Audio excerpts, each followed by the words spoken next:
네, 안녕하세요. 약드라이브의 칼로리입니다. 네, 요즘 혈당 스파이크에 대한 관심이 많습니다. 혈당 스파이크가 생기면 이게 뭐 혈당 조절에도 문제가 생기지만은 이게 체중 조절에도 문제가 생기기 때문에 비만으로 이어질 수 있다.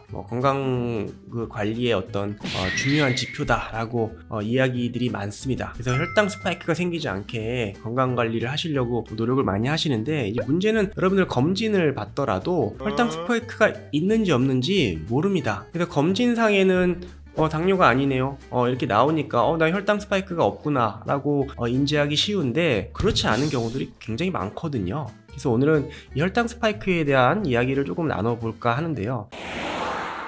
일단 당뇨 검사, 그쵸? 혈당 검사, 당뇨가 있느냐 없느냐를 판단하는 여러 가지 검사들이 있는데요.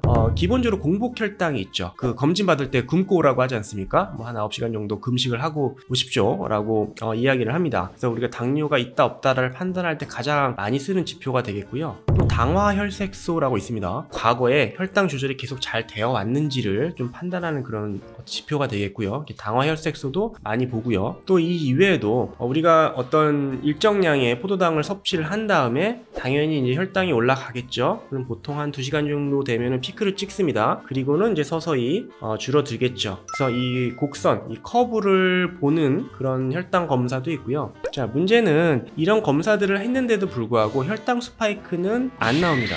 우리가 보통 식사를 하게 되면 당이 당연히 올라갑니다. 한 2시간 정도 되면은 피크를 찍고 그리고 서서히 감소를 하는데, 혈당 스파이크는 이 2시간 전에, 그러니까 혈당이 올라가는 그 과정에서 피크들이 생긴다라는 겁니다. 근데 검진상에는 이 피크를 찍는 그 전까지 이 과정 중에 스파이크가 생기는지는 알아내지 못한다라는 거죠. 근데 문제는 우리가 보통 당뇨가 있다 없다 진단을 내리는 데는 공복혈당이나 당화혈색소 같은 지표들을 가지고 진단을 내리는데, 이 진단을 받기 전부터 혈당 스파이크는 발생을 하고 있다라는 사실입니다. 그러니까 이미 당뇨가 오기 전에 혈당 조절에, 인슐린 분비에 좀 문제가 생겼다라고 볼 수 있습니다. 이게 과부하가 생겨서 조절에 문제가 생기니까 이게 안 돼서 결국 당뇨 판정을 받은 거거든요.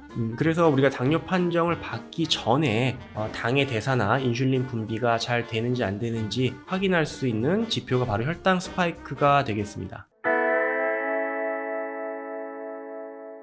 그래서 요즘 최근 혈당 스파이크가 많은 관심을 받고 있는 이유거든요. 그러니까 여러분들 건강검진 받고 나서 혈당 정상이네, 나 당뇨 아니네 해서 좋아할 일이 아니라는 겁니다. 이미 전부터 몸은 문제를 느끼고 있다라는 사실이고요. 이게 보통 30대, 40대 이때 발생을 합니다. 그러니까 보통 30대들의 유병률은, 그러니까 당뇨 유병률은 낮죠. 30대들 중에 당뇨약을 먹는 사람은 많지는 않지만 이미 그런 전조 증상을 보이는 사람들은 굉장히 많다라는 겁니다. 이 사람들이 40대가 되면 이제 몸이 버티다 못해서 당뇨약을 먹게 되는 거죠. 그래서 일단 혈당 스파이크가 발생을 하면, 그러니까 몸에 문제가 생기면은 대표적으로 좀 공복감이 빨리 찾아오고요. 그러니까 밥을 먹었는데도 굉장히 허기가 지는 그런 느낌을 받으신 적이 있을 겁니다. 그런 공복감이 식후에 바로 따라온다든지, 밥을 먹었는데 굉장히 피곤하거나 무기력감을 느껴진다든지, 손발이 좀 떨린다든지, 그런 증상이 발생을 하면은 여러분들 그 혈당 스파이크를 의심해봐야 합니다.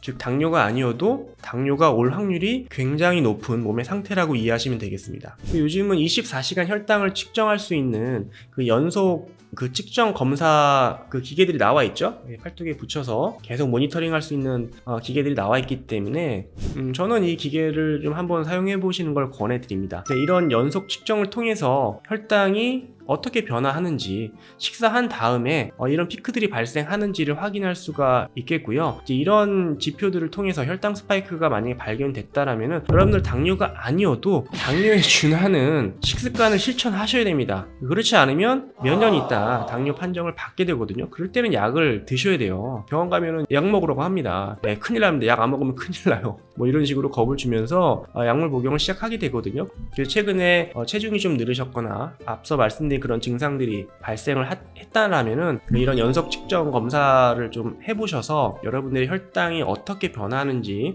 좀 확인할 필요가 있겠고요. 자, 여러분들 아셔야 될 게, 당뇨는 갑자기 찾아오는 게 아닙니다. 흔히들 내가 당이 없었는데 갑자기 당뇨가 생겼어 이렇게 이야기를 하지만 그렇지 않습니다. 여러분들 당뇨 판정을 받기 이미 몇 년 전부터 혈당이나 이런 인슐린 분비에 문제가 생겼고요. 이런 것들이 버티다 당뇨 판정을 받은 겁니다.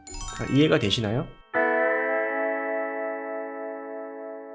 그래서 여러분들 중에서도 공복 혈당이나 뭐 당화혈색소 같은 그런 건강검진 지표에서는 정상으로 나왔지만은 그 당뇨가 의심이 된다라면 미리미리 대처를 하시고 예방하실 필요가 있겠습니다. 오늘은 이런 혈당 스파이크의 의미, 왜 검진에서는 이런 혈당 스파이크가 나오지 않는 것인지 이런 내용들을 설명해드리는 시간을 가졌습니다. 30, 40대 분들 미리미리 혈당 관리 하셨으면 좋겠습니다. 감사합니다.